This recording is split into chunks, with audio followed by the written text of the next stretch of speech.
Tadi sama-sama sudah kita simak respons dari Kompolnas yang diwakili oleh Inspektur Jenderal Polisi Purnawirawan Benny Mamoto yang mengatakan bahwa ya memang terbukti dari pra-peradilan ini ada yang salah dari proses penyidikan dan akan melakukan evaluasi.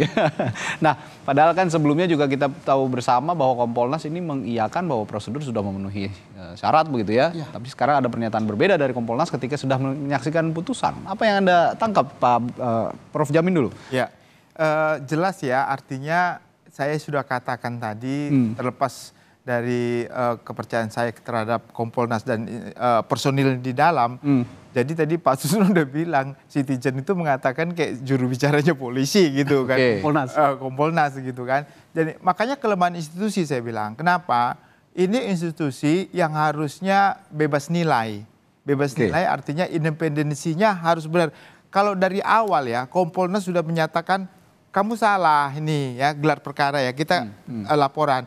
Kamu nggak boleh ditetapkan jadi tersangka atau udahlah kamu nggak usah lagi naikin gitu. Ini nggak akan terjadi kasus seperti ini begitu loh. Kita nggak akan lihat pra-peradilan ibarat kata dalam petik ya saya mohon maaf ya. Seakan-akan nggak profesional gitu loh dengan putusan ini dalam proses penyidikan ini salah semua begitu kan.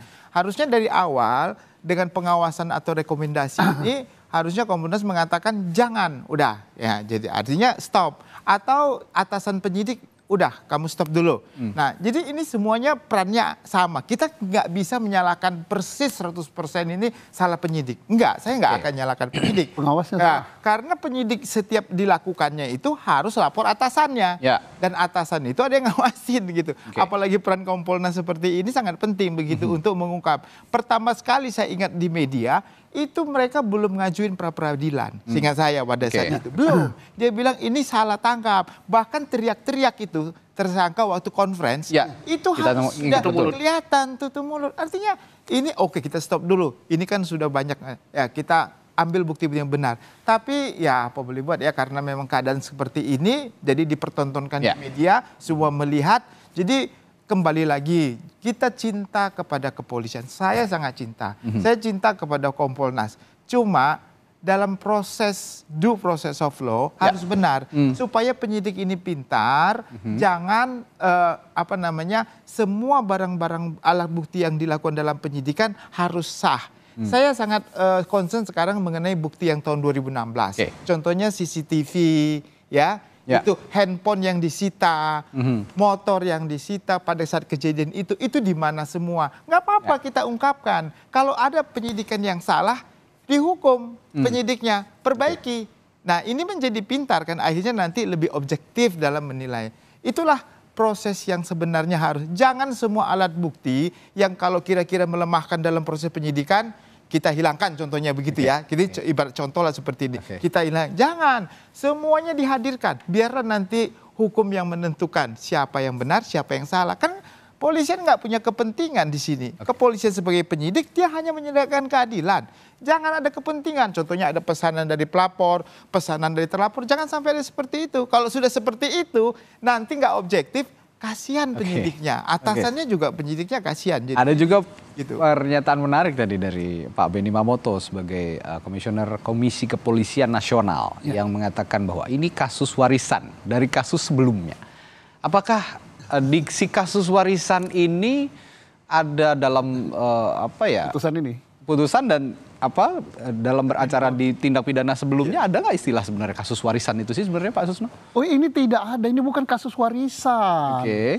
Kasusnya Peggy sebagai tersangka berbeda dengan penyidikan yang dulu. Yang 2016. Yang di pra-peradilankan ini adalah kasusnya Peggy. Peggy sebagai tersangka ini benar nggak? Salah orangnya apa enggak? Penetapan sebagai tersangka ini sudah mencukupi barang alat bukti apa tidak? Kemudian secara prosedur sudah benar apa tidak? Peggy yang dipersoalkan. Soal ini kasus 2016 lain lagi. 2016 yang sudah ketangkap sudah berakhir di 2017, penjara. Tinggal ada upaya hukum nanti PK. Nah PK-nya kalau nggak salah sudah persiapan dimasukkan. Jadi jangan dilimpahkan ini kepada 2016. Berbeda. Oke, ini berbeda. Tapi kalau misalnya alasannya kasus warisan ya nggak ada mengungkap pelaku sebenarnya ini berarti berkas-berkas yang lama juga harus dicermati begitu oleh penyidik-penyidik yang saat ini. Iya. Itu yang dimaksud mungkin warisan itu. Saya kembali berbicara berapa kali saya di podcast saya, di media televisi, saya katakan kalau mau benar menyidik si Peggy ini kembali ke titik nol. Oke. Titik nolnya adalah 2016. Nama Peggy keluar ini dari siapa? Ternyata nama Peggy keluar ini dari mulutnya Rohiana. Ibtu Rudiana. Rudiana, ya. Sebagai saksi dan dia juga yang melakukan penangkapan dan lakukan interogasi. Oke. Rudiana dari siapa? Dari Aib. Aib benar nggak keterangannya?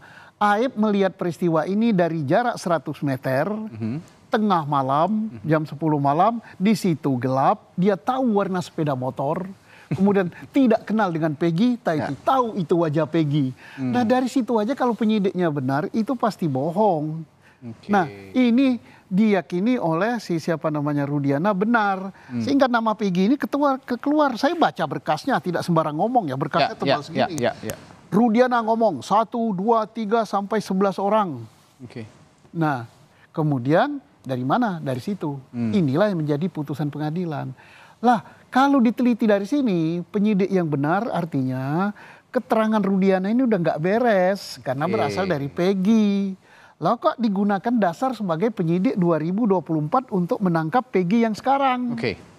Nah, kalau begitu bagaimana nasibnya semua orang yang saat ini sudah berada di dalam penjara, Pak Susno? Karena kalau memang Pak Susno mengatakan ini sudah tidak benar dari awal karena kesaksian juga salah.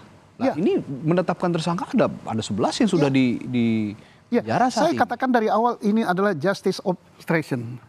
Obstruction of justice. Obstruction of justice. Ini peradilan sesat. Kenapa peradilan sesat? Mulai dari tingkat penyidikan salah. Kemudian tingkat di penuntutan oleh jaksa salah juga. Pengadilan tingkat pertama sampai dengan kasasi nggak beres. Tapi mereka berlindung di bawah. Mereka sudah mengajukan yang namanya apa itu?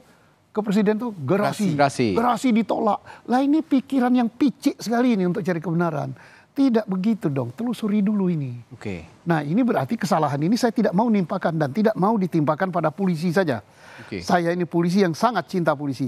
Kesalahan selain polisi salah dalam penyidikan ada pada jaksa. Harus diproses ini jaksa yang menerima berkas ini. Kemudian hakim pada tingkat pertama, tingkat banding, tingkat kasasi, monggo komisi yudisial cari siapa hakimnya ini. Nah ini jangankan kita bicara 3 DPO yang kemarin ditetapkan di putusan pengadilan, berarti yang sebelumnya saya surat 3 DPO ini juga jangan-jangan susah, nggak ada juga tapi gitu jangan-jangan. Pembunuhan terjadi.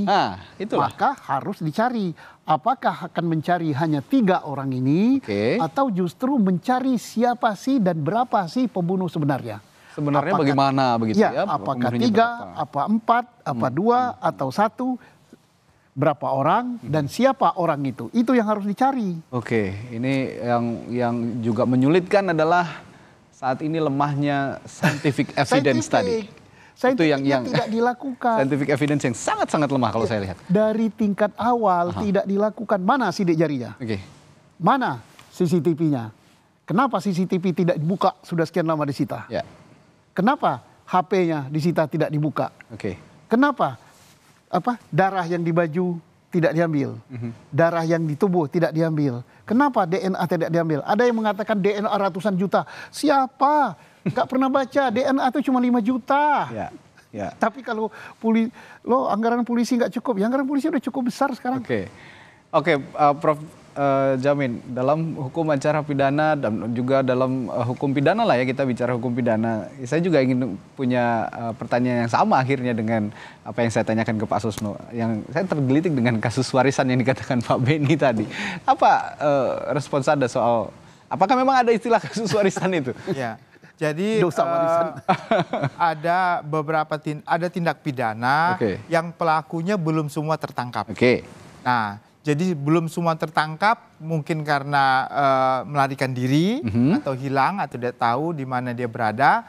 Lalu diputus terlebih dahulu karena ini kan pasalnya pasal 55 ya, penyertaan gitu.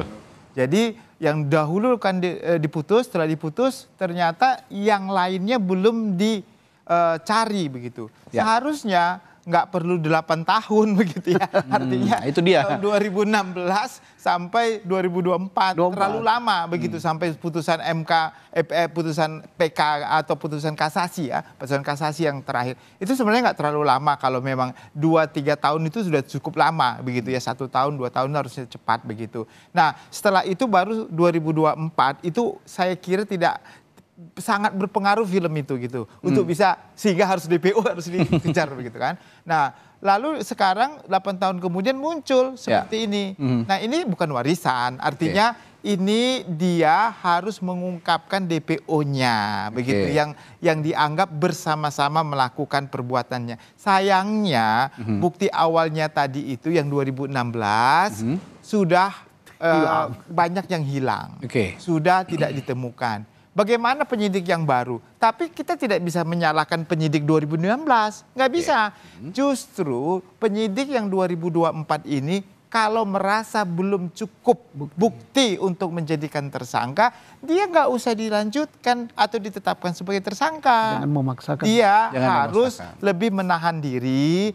Walaupun ada desakan contohnya, oh DP-nya harus tangkap, oke nggak apa-apa. Tapi karena kita belum bisa mengucapkan bukti, kita nggak bisa. Jangan langsung tiba-tiba yang kita lihat sekarang ini Peggy Setiawan dihadirkan di conference lalu dia melawan di depan saya nggak jadi, ini kan spontan resistensinya pada saat itu. Jadi rentan kan, dan itu dibuktikan sekarang di persidangan.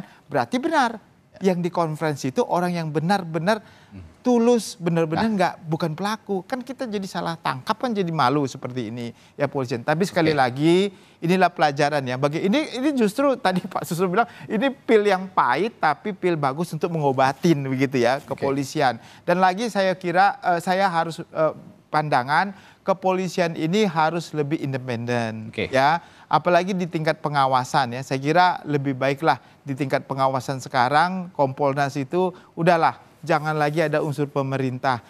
Biarlah Kompolnas itu benar-benar mau dia dari kepolisian yang sudah pensiun, mau dia tokoh masyarakat, akademisi, tapi jangan lagi ada ex officio yang sedang menjabat di situ supaya lebih independen menurut saya.